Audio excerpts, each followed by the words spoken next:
रमता राम जपो रे प्राणी, अब तो सुन ले राम कहानी।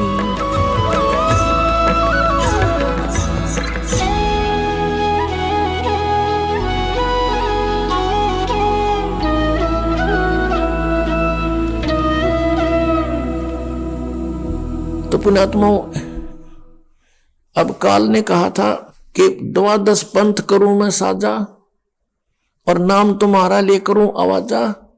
12 पंथ नाम जो ले ही वो हमरे मुख आन समोही, जोग जीत बेसक जाओ संसारा, जीव ना माने कहा तुम्हारा।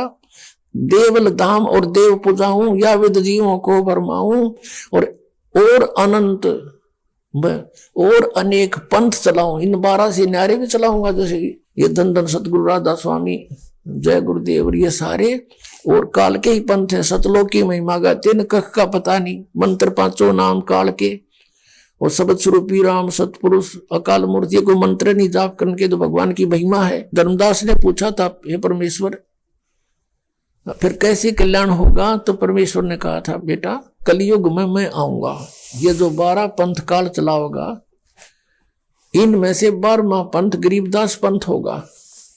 और संवत 1774 हुई, तादन प्रेम प्रगटे जग सोई। प्रगट हुआ मम वाणी, मेरी वाणी गरीबदास जी के माध्यम से फिर दोबारा प्रगट होगी, मेरी महिमा की वाणी। क्योंकि तब तक ये काल के दूत जो कबीर पंथ में घुसेंगे, ये कबीर सागर को भी कुछ थोड़ा बहुत अपने हिसाब से परिवर्तन करेंगे, मेरी वाणी को ये नाश करेंगे। उसकी पूर्ति के लिए गरीबदास को भेजूंगा। और गरीबदास को भी मना कर दिया था कि नाम आप तो जप करो अपने, लेकिन आगे ये बताना नहीं, लेकिन लिख देना वाणी में। गरीबदास साहिब जी ने कति क्लियर लिख रखा कि ये नाम जाप करो, श्वास से सिमरन करना इसका, ये सतनाम है। अब ऐसा ही हुआ। फिर कहा कि गरीबदास के माध्यम से मेरी वाणी प्रकाश होगी और सच्चाई उसमें लिखवा दी जाएगी। फिर इस गरीबदास पंथ में आगे चल के मैं ही आऊंगा। और कहा था भगवान ने कि उस बार में पंथ में हम ही चल के आवेंगे और 12 पंथ में ठा के एक का पंथ चलावे। अब 3 चरणों में परमात्मा ने कलयुग को बांटा है।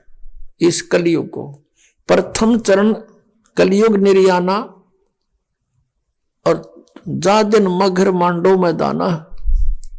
प्रथम चरण वो होगा कि मैं मगर से सह शरीर जाऊंगा, और ये बिचली पीढ़ी और अंत की पीढ़ी कृतघ्नी हो जाएंगे। कलयुग के लोग वो भक्ति नहीं करेंगे, सब मांसाहारी हो जाएंगे। अब ये हजारों वर्षों तक एक बार पूरे विश्व में सतयुग जैसा माहौल होगा। सब बुराई त्यागेंगे, क्योंकि मांस खाना कोई अच्छी बात नहीं है, और शराब पीना ये तो बहुत बुरा। पी के देखो आदमी पशु बन जाता है, ना जाने कहा नंगा पड़ा रहता है, जमीन पर गिर जाता है, मुंह में झाग आते हैं, कुत्ते मूत जाते हैं उनके मुंह में पड़े पड़े। ये कोई जीवन है? और तमाकू जिसने गधे भी ना खाते, और ये मानस पीवे है, तरह गजब भैया। तो इस तरह ही अपने आप हेट होएगी। जैसे अब बुराई घर करी है सहज सहज, पहले हमारे पूर्वज विकारी नहीं थे, अब देखा देखी आग लगी। ऐसे ही हम समाज को धीरे धीरे हटते हटते बुराइयों से और कति नाश कर देंगे सब बुराइयों का। बिल्कुल होगा, गारंटीड बात होगा। पैसे की हमने जरूरत किस लिए है?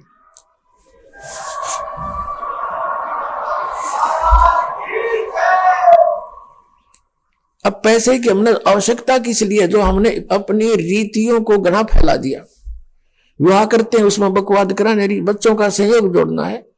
2 आदमी इकट्ठे हो तो 4, और भाई हमारी पुत्री आपके पुत्र से विवाह, बात खत्म हुई। परमात्मा ने संयोग जोड़ ही रखा है। वो खाओ 2 रोटी, चलो अपने अपने घर में, कुछ नहीं देना कि परमात्मा पर विश्वास रखो, जो बेटी के भाग में उसको अवश्य मिलेगा। माँ बाप मर जाते, उनके बेटी देखा हुआ सबसे सुख से रह रही है। तो पुण्यात्मा, इस तरह हमने भगवान पर आसरा फेर करना पड़ेगा। हम अपने तरीके से आप धनी बनना चाहते हैं और अपने बच्चों को धनी बनाना चाहते हैं। हम दूसरे से धन लेकर धनी बनना चाहते हैं, 7 जन्म नहीं बन सकते, ये सत्कर मान लेना। हम परमात्मा की भक्ति ऐसी करेंगे जो हमें हमारी किस्मत से अधिक भी देगा, अगर आवश्यकता होगी तो। वो परमात्मा मिल गया हमने। इसलिए भगवान को खोजा करते थे। जब हम अपना प्रयत्न करके थक लेते, मेहनत मजदूरी बिजनेस, और उसमें घाटा होता तो हम भगवान को खोजा करते थे। वो ऐसी शक्ति है हमारे इन घाटिया ने पूरी कर दे। अब वो भगवान हमने सीधा ही मिल गया। अब हमने क्या जरूरत है कहीं और उठ पटांग काम करने की।